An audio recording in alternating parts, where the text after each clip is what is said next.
வணக்கம் ஃப்ரெண்ட்ஸ். ரெகடிகாசி சீரியல்ல இன்னும் எபிசோட்ல என்ன நடக்குதுன்னு பார்க்கலாம் வாங்க. மீனா கிட்ட விஜயா காஃபி கேட்க அங்க நிக்கிற ஸ்ருதிக்கும் உங்களுக்கும் போட்டு தரேங்கிறாங்க. இல்ல இல்ல நீங்க அவங்களுக்கே போட்டு கொடுங்கன்னு ஸ்ருதி சொல்ல, உங்களுக்கும் கோல்டு இருந்தா ஆவி பிடிங்க ஸ்ருதி அப்படின்னு மீனா சொல்ல, இந்த மாதிரி ஜாயிண்ட் ஃபேமிலியில ஆவி பிடிக்கிறத விட மாமியார காக்கா பிடிக்கிறது தான் ரொம்ப முக்கியம். அத நீங்க பாருங்க மீனாங்கிறாங்க ஸ்ருதி. இத கேட்டு அசந்து போற முத்து பல்லக்குரலு நல்லா பேசுறேன்னு பாராட்டுறாரு. சிரிக்கிற ஸ்ருதி என்ன பண்றது? இப்பல்லாம் சில பொண்ணுங்க மேரேஜுக்காக பயப்படுறது மேரேஜ பத்தி இல்ல. மாமியார் எப்படி இருப்பாங்கன்னு பயந்துதான். அப்படின்னு ஸ்ருதி சொல்லிட்டு இருக்க கிச்சன்ல காஃபி போட்டுட்டு இருக்க மீனா. ஸ்ருதி அத்தை கேட்டுட போறாங்கன்னு வர்றாங்க. கேட்டா கேக்குறாங்க விடுங்கன்னு சொல்லிட்டு அவங்க ரூம்குள்ள போயிடுறாங்க. மறுபடியும் கிச்சனுக்குள்ள வரும் மீனா அச்சுன்னு தும்ம, உள்ளர வர முத்து கைய புடிச்சு மீனா எதுக்கு அடக்குற தும்மிரு அப்படிங்கிறாரு. இல்லங்க அத்தைக்கு காஃபி போட போறேன் தும்மிக்கிட்டே போட்டியான்னு கேட்பாங்க. அத்தைக்கு காஃபி போட்டு அவங்களுக்கு சுடுதண்ணி வச்சு கொடுத்துறேன்னு மூக்க முடிக்கிறாங்க. இவ்வளவு நேரம் ஆளாளுக்கு மாத்தி மாத்தி தும்மிட்டு இருந்த தும்மல் டிராமா எதுக்கு நடந்துச்சுன்னு எனக்கே புரியல. உங்களுக்கு எதுவும் புரிஞ்சா சொல்லுங்க கமெண்ட்ல ப்ளீஸ். ரோஹிணியும் மனோஜும் ரூம்ல இருக்காங்க. மா மனோஜோட மொபைல் ரிங் ஆக எடுத்துட்டு ரோஹிணி சந்தோஷி சார்ன்னு சொல்லி காதுல வச்சுட்டு சார். Hello sir. வணக்கம் sir. How do you sir? I am fine sir. ஐயோ திரும்ப நான் வீடெல்லாம் எதுவும் வாங்கல சார். All okay sir. ஓ அப்படியாங்க சார். ரொம்ப சந்தோஷங்க சார். அப்படின்னா உங்க பிசினஸை இன்டர்நேஷனல் லெவலுக்கு டெவலப் பண்ண போறீங்க. I am very happy sir. Okay sir அப்படின்னு ரொம்ப சந்தோஷமா பேசிட்டு இருந்த மனோஜ். சார் அது வந்து ரோஹிணியோட அப்பா வந்து இப்ப மலேசியாவுல இல்லைங்க சார்ங்கிறாரு மனோஜ். ரோஹிணி ஒரு மாதிரியா பாத்துக்கிட்டு இருக்க. இப்ப அவரு வேற கண்ட்ரில இருக்காரு. ஆமாங்க சார். ஆமா ஆமா அப்படிங்கிற மனோஜ் ரோஹிணிய பாத்துக்கிட்டு அவரு வர்றதுக்கு 6 மாசம் ஆகும் போல இருக்குங்க சார்.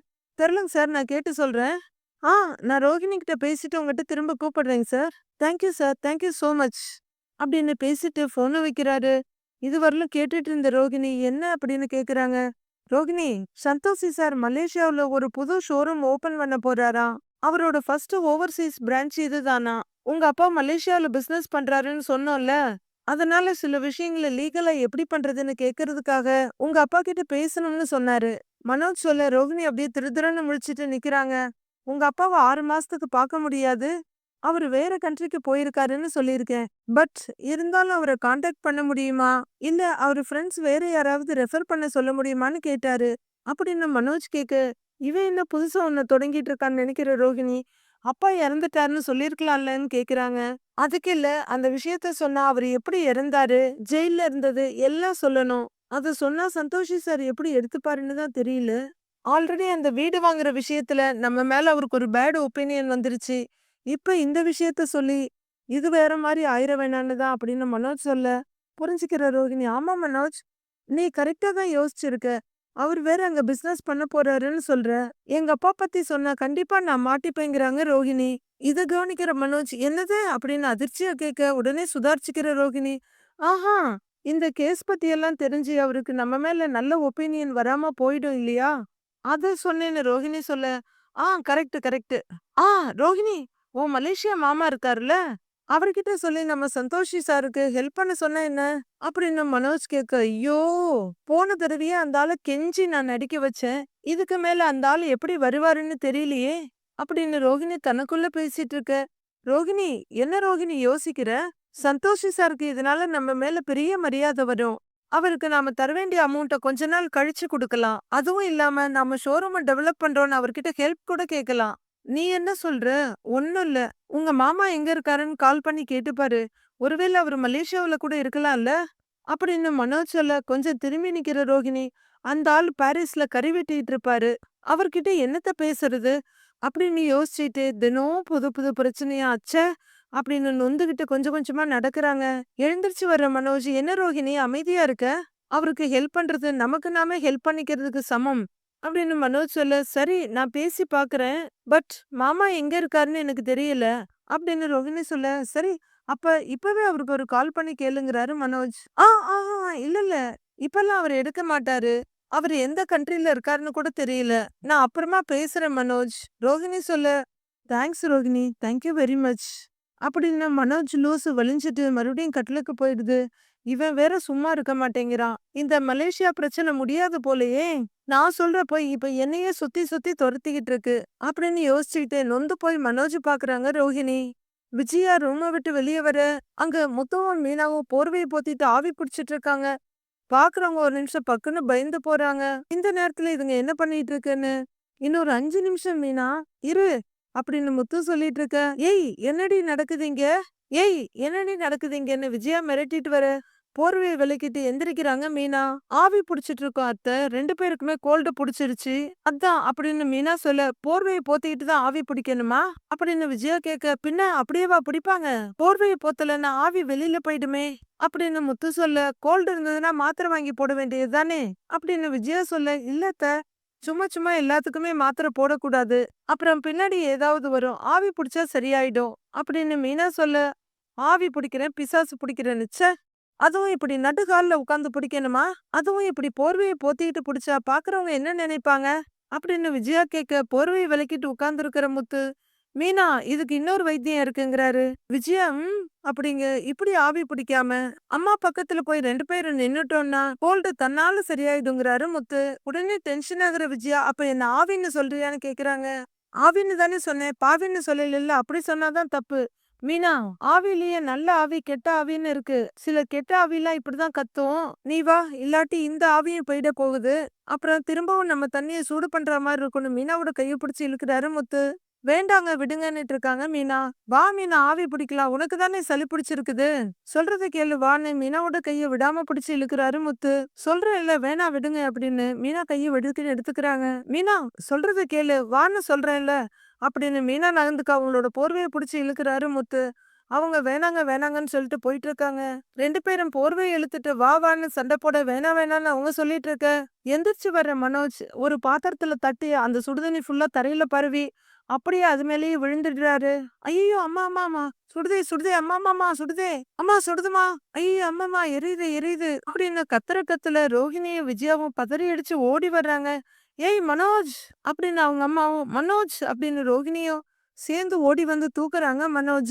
ஒரு சூடு தாங்காம கதறிக்கிட்டு இருக்காரு. 2 பேரும் டேய் மனோஜ் என்னாச்சு என்னாச்சுன்னு கத்திக்கிட்டு இருக்காங்க. டேய் என்னடா ஆச்சுன்னு ரவிய வந்து கேக்குறாரு. டேய் என்னடா பண்ணி வச்சிருக்கன்னு முத்துவ பார்த்து மனோஜ் கேட்க. பார்த்தா தெரியல, ஆவி பிடிச்சிட்டு இருந்தோங்கிறாரு அவரு. அம்மா சுடுதண்ணிய மேல ஊத்திட்டாங்கம்மா அப்படின்னு மனோஜ் அபாண்டமா போய் சொல்ல. ஆ அப்படியான்ற மாதிரி விஜயா பாக்குறாங்க. டேய் நாங்க எங்கடா ஊத்தணும், நீயா வந்து விழுந்திருக்கிற, பாரு பாத்திரம் கவிழ்ந்து தண்ணி கொட்டி இருக்குது அப்படின்னு முத்து சொல்ல. ஓரமா உட்கார்ந்து ஆவி பிடிக்க வேண்டியது தானே அப்படின்னு ரோஹிணி கேக்குறாங்க. நாங்க எங்க வந்து உட்கார்ந்து பிடிச்சா உங்களுக்கு என்ன, கண்ணு தரையில இருக்கணும், இவன் எப்ப பார்த்தாலும் போனை நோண்டிக்கிட்டே வர்றான் அப்படின்னு முத்து சொல்ல. இந்த டிராமாவை வேடிக்கை பார்த்துட்டு இருக்க ஸ்ருதி நக்கலா சிரிக்கிறாங்க. ஏண்டா அதான் அப்பவே சொன்னேன்ல இதெல்லாம் பண்ணாதீங்கன்னு, சுடுதண்ணி அவன் மேல கொட்டி இருக்க அப்படின்னு விஜயா சத்தம் போடுறாங்க. சூடெல்லாம் குறைஞ்சிருச்சு, அவன் ஓவரா சீன் போடுறான், அது ரொம்ப நேரமா திறந்துதான் இருக்குன்னு முத்து சொல்றாரு. ஏய் இதெல்லாம் ஹால்ல வச்சுதான் பண்ணுவீங்களா, ரூம்ல எங்கேயாவது போய் பண்ண வேண்டியதானேன்னு மனோஜ் கேக்குறாரு.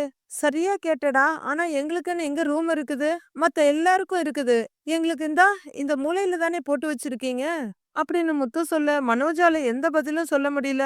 விஜயா ஒரு மாதிரி குற்ற உணர்ச்சியில பாக்குறாங்க. ரவிக்கும் ஸ்ருதிக்கும் கூட ஒரு மாதிரியா இருக்கு. அவங்க கேக்குறதும் சரிதானே, அவங்களுக்குன்னு ஒரு ரூம் இல்ல, அப்ப அவங்க ஹால்ல தானே இருப்பாங்க, நீங்க பார்த்து வர வேண்டியது தானே அப்படின்னு ஸ்ருதி கேட்க. ஆ கடைசியில எல்லாரும் என்னையவே தப்பு சொல்லுங்க, இங்க பாருங்க ட்ரெஸ் ஃபுல்லா ஈரமாயிடுச்சு, நான் ஒரு பெரிய பிசினஸ் மேன், இப்ப எப்படி ஷோரூம் போறது அப்படின்னு மனோஜ் வருத்தப்பட்டுட்டு இருக்க. டேய் உனக்கு கோல்டு புடிச்சிட போகுதுடா, போ போய் ட்ரெஸ் மாத்து போங்கிறாங்க விஜயா. வா வா மனோஜ்னு மனோஜோட கைய பிடிச்சு கூட்டிட்டு போறாங்க ரோகிணி. முத்துவை பார்த்து டேய் அப்படிங்க. டேய் போடா அப்படிங்கிறாரு முத்து. விஜயா அவங்கள பாத்துக்கிட்டே இருக்க. இவங்களுக்கெல்லாம் கோல்டு பிடிச்சிருச்சுன்னா ஆவி பிடிக்கிறதுக்குன்னு ஒரு ரூம் இருக்குது, நாங்கெல்லாம் தூங்குறது ஆவி பிடிக்கிறது சாப்பிடுறது எல்லாம் இங்கதானே அப்படின்னு முத்து சொல்ல. அதான் மாடியில வாயால கட்டியிருக்கே ஒரு ரூம், அங்க போக வேண்டியது தானே, பேசுறான் பாரு அப்படின்னு முகத்த ஒரு வெட்டு வெட்டிட்டு விஜயா போயிடுறாங்க. ஸ்ருதியும் மனோஜும் அங்கிருந்து போயிட கீழே கிடக்குற போர்வை அதெல்லாம் முத்து அள்ளிக்கிட்டு இருக்காரு. மீனா ரொம்ப வருத்தத்தோட நிக்க. மீனா ஃபீல் பண்ணாத விடு, நமக்குன்னு சீக்கிரம் ஒரு ரூம் கட்டுவோம், நமக்குன்னு ஒரு காலம் வரும் அப்படின்னு சொல்ல. மீனாவும் ரெஸ்டாரண்ட்ல ரவி கிச்சன்ல இருந்து கேப்ப கழட்டிட்டு வெளியே வர ஹாய் செஃப்னு எத்தால சுத்தி வர்றாங்க. ரவியோட ஃப்ரெண்டும் வர்றாங்க. டேய் ரவி, இப்பதான் நம்ம ஹோட்டல் ஃபேமிலி ரெஸ்டாரண்ட் மாதிரி இருக்கு அப்படின்னு சொல்ல. ஏண்டான்னு ரவி கேக்குறாரு. ஆமா, ஹஸ்பண்ட் அண்ட் ஒய்ஃப் ஃபேமிலியா சேர்ந்து வேலை பாக்குறீங்கல்ல அப்படின்னு சொல்லிட்டு இருக்க. 3 பேரும் சிரிக்கிறாங்க. வெயிட்டர் அப்படின்னு கூப்பிட ஸ்ருதி அங்க கூப்பிடுறாங்க பாரு, போய் ஆர்டர் எடுங்கறாரு ரவி. ஓகே செஃப்னு சொல்லிட்டு ஸ்ருதி போறாங்க. ஸ்ருதி போய் அந்த டேபிள்ல ஆர்டர் எடுக்க அத பாத்துக்கிட்டு ரவி நிக்கிறாரு. அப்ப நீத்து நொண்டிக்கிட்டே வர்றாங்க. ரவின்னு கூப்பிட ஓடி போய் பக்கத்துல நிக்கிறாரு. நான் கூட ஸ்ருதி எப்படி இந்த ஒர்க் பண்ணுவாங்கன்னு நினைச்சேன். பரவாயில்ல, ரொம்ப சின்சியரா தான் ஒர்க் பண்றாங்கன்றாங்க நீத்து. ஆமா, எந்த ஒர்க்கா இருந்தாலும் பெர்ஃபெக்ட்டா பண்ணுவா அப்படின்னு ரவி சொல்லிட்டு இருக்க நீத்துவோட மொபைல் ரிங் ஆகுது. ரவி உள்ளர கிளம்பிடுறாரு. ஹலோ, ஹாங் சார். எஸ் சார் அப்படின்னு நீத்துவும் பேசிட்டு இன்னொரு பக்கம் போயிடுறாங்க. இன்னொரு டேபிள்ல இருக்கிற ஸ்ருதிய பாக்க அவங்க ஸ்ருதி ஓடி வர்றாங்க அவர்கிட்ட. எக்ஸ்கியூஸ் மீ, 10 மினிட்ஸ்னு சொன்னாங்க, 15 மினிட்ஸ் ஆயிடுச்சு. ஆர்டர் வருமா வராதான்னு கொஞ்சம் வேகமா கேக்குறாரு. I am extremely sorry sir, 1 minute நான் செக் பண்ணிட்டு வரேன்னு ஓடுறாங்க ஸ்ருதி. பாருங்க மேடம், எவ்வளவு நேரம் வெயிட் பண்றதுன்னு சலிச்சுக்கிறாரு அவரு. வேகமா ஸ்ருதி உள்ளர வர ஒரு வெயிட்டர் கையில பிளேட்டோட போறாரு. பாத்து போங்க. என்ன செஃப், 10ஆம் நம்பர் டேபிள் ஆர்டர் இன்னும் ரெடி ஆகலையா? கஸ்டமர் டென்ஷன் ஆகி கத்திட்டு இருக்காரு. என்னாச்சு செஃப்னு கேட்க, அது வேகறதுக்கு பதிலா நானா வேக முடியும் அப்படின்னு ரவி சொல்ல, ரவியவே முறைச்சிட்டு இருக்காங்க ஸ்ருதி. என்ன பாக்குற, போய் அவங்க கிட்ட பேசி வெயிட் பண்ண வையே. அதுவும் உன் வேலை தாங்கிறாரு ரவி.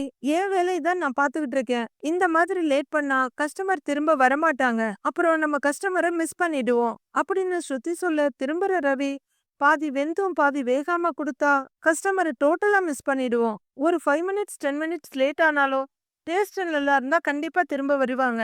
ஆனா நீ சொல்ற மாதிரி ஆத்திர அவசரமா செஞ்சா வரவே மாட்டாங்க. இங்க பாரு, என்ன டென்ஷன் பண்ணாத, அப்புறம் புட்டிங்லாம் சரியா வராதுங்கிறாரு ரவி. டென்ஷன் ஆகுற ஸ்ருதி, ஓ காட், சூப்பாவது ரெடி ஆச்சான்னு கேக்குறாங்க. அது ரெடி, நீ எடுத்துட்டு போக வேண்டியதானே ரவி சொல்ல. ரெடி ஆயிடுச்சுன்னா நீ தானே சொல்லணும் அப்படின்னு ஸ்ருதி கேக்குறாங்க.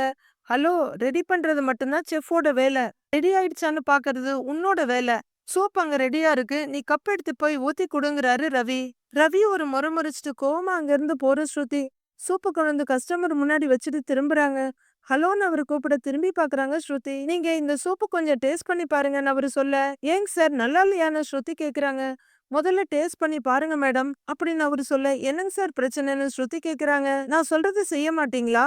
முதல்ல சூப்பை டேஸ்ட் பண்ணி பாருங்கன்றாரு கஸ்டமர். சூப் ஏதாவது ஆறி போயிருக்கா அப்படின்னு ஸ்ருதி கேட்க, முதல்ல டேஸ்ட் பண்ணாதானே தெரியும் அப்படிங்கிறாரு அந்த கஸ்டமர். சால்ட் இல்லையோன்னு ஸ்ருதி கேட்க, ப்ளீஸ் சூப்பை டேஸ்ட் பண்ணுங்க அப்படின்னு கஸ்டமர் சொல்ல, நீங்க வெஜிடபிள் சூப் தானே கேட்டீங்க, ஏதாவது சேஞ்ச் வந்துருச்சா அப்படின்னு கேக்குறாங்க ஸ்ருதி. முதல்ல சூப்பை டேஸ்ட் பண்ணுவீங்களா மாட்டீங்களான்னு அவரு டென்ஷனா கேக்குறாரு. இருங்க இருங்க, டென்ஷன் ஆகாதீங்க சார் அப்படிங்கிற ஸ்ருதி சூப் பவுல் கிட்ட குனிஞ்சு, சார் ஸ்பூன் எங்கன்னு கேக்குறாங்க. அதை தான் நீங்க கொண்டு வரலையே அப்படின்னு அவரு சொல்ல, ஓ sorry sir, sorry sir, very சாரிங்கிறாங்க ஸ்ருதி. என்னங்க, என்ன பண்றீங்க நீங்கெல்லாம் அப்படின்னு செம கடுப்பாகிறாரு கஸ்டமர். மறுபடி கிச்சனுக்குள்ள ஓடி வர ஸ்ருதி, ஹலோ செஃப், சூப் கொடுத்தீங்களே அதுல ஸ்பூன் வச்சு கொடுக்கணும்னு தெரியாதா உங்களுக்கு அப்படின்னு கேட்க டென்ஷன் ஆகுற ரவி, இதோ பாரு, அதெல்லாம் உன் வேலை, சூப் ப்ரிப்பேர் பண்றது மட்டும்தான் என் வேலை. அதுல ஸ்பூன் வைக்கிறது, கீழே பிளேட் வைக்கிறது, கஸ்டமருக்கு கரெக்டா சர்வ் பண்றது எல்லாம் உன் வேலை, புரிஞ்சுதா? வேலைக்கு சேர்ந்தா மட்டும் பத்தாது, எல்லாத்தையும் பெர்ஃபெக்ட்டா கத்துக்கணும் அப்படின்னு சொல்லிட்டு ரவி அந்த பக்கம் போக, சூப்பர் ஆறி அவளா போகுது.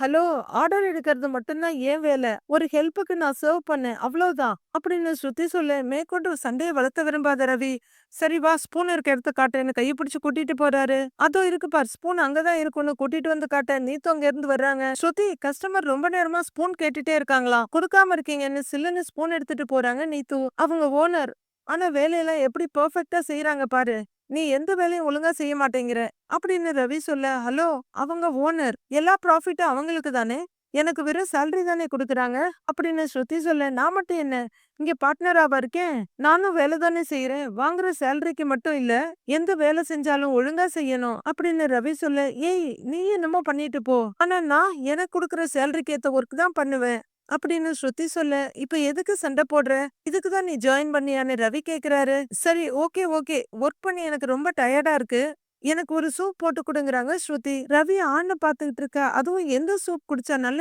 எனர்ஜியா இருக்குமோ அந்த சூப் போட்டு கொடுங்கறாங்க ஸ்ருதி. என்னது, சூப் போட்டு கொடுக்கணுமா அப்படின்னு ரவி கேட்க, ஆமான்னு தலையாட்டுறாங்க. அதெல்லாம் கிடையாது, நீ இங்க ஒர்க் பண்ற என்ன கஸ்டமரான்னு ரவி கேக்குறாரு. நீ இப்ப எனக்கு சூப் போட்டு கொடுக்க முடியுமா முடியாதா அப்படின்னு ஸ்ருதி கேட்க, உனக்கு கண்டிப்பா வேணும்னா நீத்துக்கிட்ட போய் ஒரு பில் போட்டு எடுத்துக்கிட்டு வா அப்படின்னு ரவி சொல்ல, சரி சரி, நீ எதுவும் எனக்கு போட்டு கொடுக்க வேண்டாம், நான் வேற நல்ல செஃப்பா இருக்க ஹோட்டலா பார்த்து ஆர்டர் பண்ணிக்கிறேன் அப்படின்னு ஸ்ருதி சொல்ல, ஓ! அப்ப வேர்ல்டுலயே நான் தான் பெஸ்ட் செஃப்ன்னு சொல்லுவ? அப்படின்னு ரவி கேட்க, அது சாப்பிடுற வரைக்கும் ஓகே. நான் ஒர்க் பண்றப்ப நீ ஒரு வொர்ஸ்ட் செஃப்டா அப்படின்னு சொல்லிட்டு ஸ்ருதி அங்கிருந்து போயிட. பார்த்து ஜாலியா சிரிக்கிற ரவி, வீட்ல எப்படிலாம் என்னைய வெறுப்பேத்துவ? இப்ப என்கிட்ட நல்லா மாட்டிக்கிட்டு இருக்க. உன்னை என்ன பண்றேன் பாருன்னு சொல்லிக்கிட்டே அவர் வேலைய பார்க்க போறாரு. நம்ம டிராஃபிக் கான்ஸ்டபிள் அருண் பைக்ல வந்துகிட்டு இருக்காரு. போன்ல பேசிக்கிட்டு, ஹலோ அங்கிள், நான் அருண் பேசுறேன். அம்மாவுக்கு திடீர்னு மயக்கமா இருக்குன்னு சொன்னாங்க. என்ன பண்றதுன்னே தெரியல. ஓகே டாக்டர், நான் டேப்லெட் வாங்கி குடுத்துர்றேன் அப்படின்னு போன்ல பேசிக்கிட்டு பைக்க ஓட்டிட்டு இருக்காரு. ஒரு இடத்துல முத்துவும் செல்வமும் வண்டி முன்னாடி நின்னுட்டு இருக்காங்க.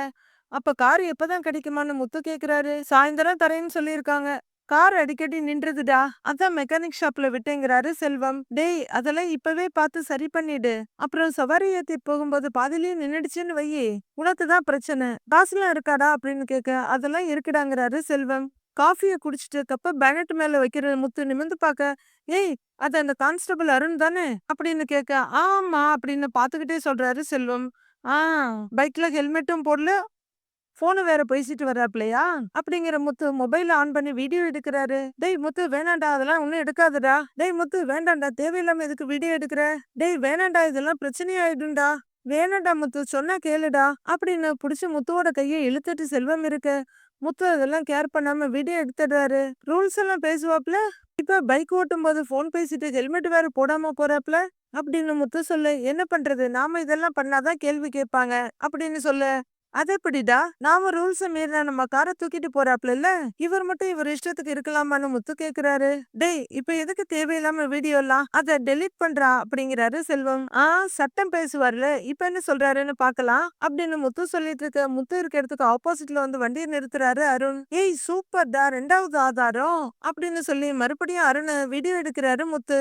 டேய் வேணாம்டா, டேய் இருடா, சொன்னா கேளுடான்னு செல்வம் தடுத்தாலும் கேட்கல அவரு. டேய் வேணாம்டா, நிறுத்துறா, ஏதாவது பிரச்சனையாக போகுதுன்னு செல்வம் இழுக்க. டேய் விடுறா, அதெல்லாம் ஒண்ணும் ஆகாது, நான் பாத்துக்கிறேன் அப்படின்னு வீடியோ எடுக்கிற முத்து. இதே நாம நோ பார்க்கிங்ல காரை நிறுத்தினா, வண்டியை நிறுத்தினா செயினை போட்டு எடுக்க முடியாம பண்ணிருவாப்ல. இப்ப இந்த ஆள் மட்டும் ஏத்திட்டு போலாமா அப்படின்னு முத்து கேட்டுட்டு இருக்க. அருண் அவசரமா மெடிக்கலுக்கு ஓடிட்டு இருக்காரு. இப்ப பாரு அப்படின்னு காரு கிட்ட போறவரு உள்ள இருந்து செயின் எடுக்கிறாரு. டேய் வேணாம்டா, ஏதாவது பிரச்சனையா இருப்போகுதுடா. டேய் இப்ப என்னடா பண்ண போற அப்படின்னு செல்வம் கேட்டுட்டு இருக்க. பேனட்டை திறந்து, சாரி டிக்கிய திறந்து உள்ளர இருந்து ஒரு செயின் எடுக்கிறாரு. டேய் என்னடா செயின் எல்லாம் வச்சிருக்கேன்னு செல்வம் கேட்க, வீட்டு கேட்டுக்கு வேணும்னு வாங்கினேன். இப்ப இத வச்சு அந்த பைக்கை லாக் பண்ணிட வேண்டியதுதான் அப்படின்னு முத்து சொல்ல, முத்துவ தடுத்து நிறுத்துறவரு, டேய் வேணாண்டா முத்து, சொன்னா கேளு, ஏதாவது பிரச்சனை ஆயிட போகுது. வேணாண்டா, பிரச்சனை ஆயிடும்டா அப்படின்னு செல்வம் சொல்லிட்டு இருக்க. டேய் என்கிட்ட வசமா மாட்டியிருக்காப்ல, பேசாம இருன்னு வண்டிகிட்ட போறாரு முத்து. டேய் முத்து, சொன்னா கேளுடா, வேணாண்டான்னு தடுத்து பாக்குறாரு செல்வம். டேய் அன்னைக்கு உனக்கு ஃபைன் போட்டார்ல, நீ உன் வேலையை மட்டும் பாரு, நீ பேசாம இரு, இங்கே இரு சொல்லிட்டேன் அப்படிங்கிற முத்து ரோட்டை கிராஸ் பண்ணி போய் அருணோட வண்டியை லாக் பண்ணிட்டு இருக்காரு. பூட்டை போட்டு பூட்டிட்டு சாவி எடுத்துட்டு மறுபடியும் ஆப்போசிட்டுக்கு ஓடி வர்றாரு. டேய் டேய் ஏன்டா இப்படி பண்ற, சாவியை குடுறா, நான் லாக் எடுத்துட்டு வந்துடுறேன், குடுறா அப்படின்னு செல்வம் கேட்டுட்டு இருக்க. முத்து கொடுக்காம அசால்ட்டா நின்று இருக்காரு. அருண் வேகமா ஓடி வர்றாரு. டேய் குடுறா, நான் போய் ஓபன் பண்ணிட்டு வந்துடுறேன். டேய் குடுறா, நான் சொல்றேன்ல கேளுடான்னு செல்வம் கெஞ்சிட்டு இருக்காரு. "டேய், நாங்களே சைலண்டா இருக்கிறோம்ல, கம்முனு இருடாங்கிறாரு முத்து. அருண் வந்து பைக்ல சாவியை போட்டு வண்டியை நவுத்த, வண்டி நகரல. முன்னாடி பாக்குறாரு. என்னன்னு பாத்துட்டு இருக்க, சாருன்னு சத்தம் வருது. பார்த்தாங்க முத்து நிக்கிறாரு. வணக்கம், என்ன செயின் போட்டிருக்கேன்னு பாக்குறீங்களா? நான் தான் போட்டேன்னு பெருமையா முத்து சொல்றாரு. டேய் ஏன்டா இப்படி பண்ணினேன்னு அருண் கேட்க, ஆமாங்க சார், அதானிங்க சார் ரூல்ஸ். இப்ப நாங்க நோ பார்க்கிங்ல பைக்க விட்டா நீங்க செயினை போட்டு தூக்கிட்டு போயிருவீங்கல்ல அப்படின்னு முத்து சொல்ல, அப்பதான் பாக்குறாரு எத்தால நோ பார்க்கிங் போர்டு இருக்கு. அருண் வண்டி சாவியை எடுத்துட்டு வர. டேய் டேய் சாவியை குடுறா, நான் போய் திறந்துட்டு வந்துடுறேன்னு கெஞ்சிட்டு இருக்காரு செல்வம். டேய் நீ சும்மா இருடா அப்படிங்கிற முத்து காலரு பின்னாடி தூக்கி விட்டுட்டு இந்த பக்கம் திரும்பி நிக்கிறாரு. ஓடி வர்ற அருண், டேய் ஏன்டா பூட்டின அப்படின்னு கேட்க, சார் ஏங்க சார், ரூல் நம்மளுக்கு மட்டும்தானா, எங்களுக்கு ஒரு சட்டம் உங்களுக்கு ஒரு சட்டமா அப்படின்னு முத்து கேட்க, டேய் நான் போர்டை பாக்கலங்கிறாரு அருண். அது எப்படிங்க சார் பார்க்காம போனீங்க, அதான் சிவப்பா பெருசா தெளிவா இருக்குல்ல அப்படின்னு முத்து சொல்ல, இதோ பாரு நான் ஒரு எமர்ஜென்சில இருக்கேன் அப்படின்னு அருண் சொல்ல, சார் எல்லாருக்கும் தாங்க சார் எமர்ஜென்சி இருக்கும், ஆனா ரூல்ஸ் மதிக்கணும்னு நீங்க தானேங்க சார் சொன்னீங்க அப்படின்னு முத்து சொல்ல, டேய் நீ வேணும்னே பிரச்சனை பண்றேங்கிறாரு அருண் கோவமா. சார் நான் என்ன சார் பிரச்சனை பண்ணேன், சட்டத்தை மீறினா இதானேங்க சார் தண்டனை, நாங்க மீறினா கேஸ் போடுவீங்க, ஃபைன் போடுவீங்க, உங்களுக்கு அதெல்லாம் இல்லையாங்க சார்னு முத்து கேக்குறாரு. சலிப்பும் டென்ஷனுமா அருண் உச்சி கொட்டிட்டு இருக்க. அதுக்குள்ள வேடிக்கை பார்க்க 4 பேர் கூட்டிட்டாங்க. கரெக்ட்டா சொன்னப்பா. ஏங்க சார், தெருவுக்கு தெருவு நின்னு நாங்க சரியா இருக்கோமான்னு பாக்குறீங்க இல்லைங்க சார். அதே மாரி நீங்க சட்டத்த மதிச்சு சரியா இருக்கணும்ல அப்படின்னு ஒருத்தர் கேட்க, அப்படி கேளுண்ணே. சூப்பரா கேட்டேண்ணே. சட்டம் இருக்கும்போது இவருக்கு ஒரு சட்டம், என்ன மாரி டிரைவருக்கு ஒரு சட்டம். நீ என்னண்ணே பண்ற அப்படின்னு கேட்க, எலக்ட்ரீஷியன்ங்கிறாரு அவரு. எலக்ட்ரீஷியனுக்கு ஒரு சட்டம், பிளம்பருக்கு ஒரு சட்டம்னு தனித்தனியாவா ஒரு சட்டம் எழுதி வச்சிருக்காங்க. இந்தியாவுல இருக்க எல்லாருக்கும் ஒரே சட்டம் தானேன்னு முத்து வம்பிழுத்துட்டு இருக்காரு. டேய் வேண்டாம், என் அவசரம் புரியாம பேசாத. அது அந்த பூட்டோட சாவிய கூடன்னு கேக்குறாரு அருண். இல்லன்னா நான் உன்னை என்ன பண்ணுவேன்னு தெரியாதுன்னு அருண் கத்த. சார் என்னங்க சார் மிரட்டுறீங்கன்னு ஆளாளுக்கு வேடிக்கை பாக்குறவங்க கேக்குறாங்க. ஒரு சரியா தானே கேக்குறாரு, நீ எலக்ட்ரீஷியன் சொல்ல. அப்ப யார் பண்ணாலும் தப்பு தானேங்க சார் இன்னொருத்தர் சொல்றாரு. வரும்போது வண்டியை ஓட்டிட்டு போன் பேசிட்டே வந்தாரு. ஹெல்மெட் வேற போடல. இதே நம்ம பண்ணியிருந்தா எல்லாத்துக்கும் ஃபைனை போட்டு காசை வாங்கியிருப்பாருல்ல அப்படின்னு முத்து சொல்லிட்டு இருக்க. டேய் முத்து வேணாண்டா, சாவிய குடுறான்னு இருக்காரு செல்வம். டேய் இவர் இப்ப ரூல்ஸ் மீறி இருக்காருடான்னு முத்து சொல்லு. டேய் நான் தான் சொல்றேன்லடா அவசரமா மெடிக்கல் ஷாப் போனேன்னு அப்படின்னு அருண் கத்த.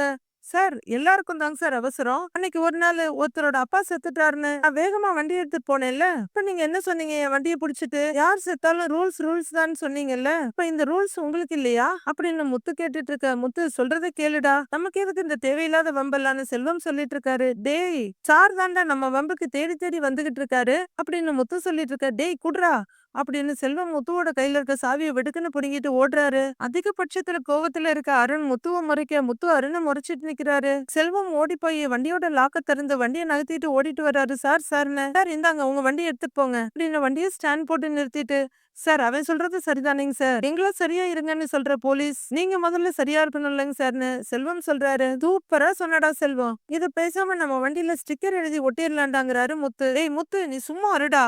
சார் நீங்க கிளம்புங்க சார் அப்படின்னு செல்வம் சொல்ல, சாவியை போட்டு வண்டியில ஏறி உட்கார்றாரு அருண்.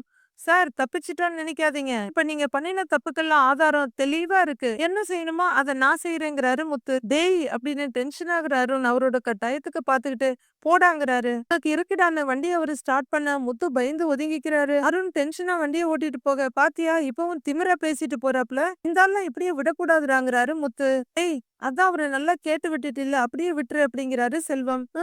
அப்படிலாம் விட முடியாது செல்வம், சரியான ஒரு பாடம் சொல்லி கொடுக்குறேன் அப்படிங்கிற முத்து மொபைல் எடுத்து என்னமோ பண்றாரு. பார்த்துட்டு திமிரா ஒரு சிரிப்பு சிரிச்சிட்டு இருக்காரு. மீதி என்ன நடக்குதுன்னு நாளைக்கு பார்க்கலாம் ஃப்ரெண்ட்ஸ். நாளைய ப்ரோமோல இன்ஸ்பெக்டர் ஏன் இப்படி பண்ணனன்னு அருணை கேள்வி கேட்கிறாரு. சார் என் அம்மாவுக்கு உடம்பு சரியில்லைன்னு மருந்து வாங்குறதுக்காக மெடிக்கலுக்கு போனீங்க சார், அதாங்க சார் அருண் சொல்ல. இதே அவசரம் தான் எல்லாருக்கும், இப்ப புரியுதா உனக்கு? உனக்கு 3 நாள் சஸ்பென்ஷன் கொடுக்க சொல்லி கமிஷனர் ஆபீஸ்ல இருந்து ஆர்டர் வந்திருக்கு அப்படின்னு இன்ஸ்பெக்டர் சொல்ல, அருண் அவரோட கோ ஸ்டாஃப் கிட்ட பேசிட்டு இருக்காரு. என்னோட கரியர்ல ஃபர்ஸ்ட் பிளாக் மார்க் இதான்டா, இது எவன் பண்ணான்னு எனக்கு தெரியல, அவனை நான் சும்மா விட மாட்டேன்னு கோவமா சொல்றாரு அருண். அடுத்து அருண் என்ன ரிவெஞ்ச் எடுக்க போறாருன்றத நம்ம பொறுத்திருந்து பார்க்கலாம் ஃப்ரெண்ட்ஸ்.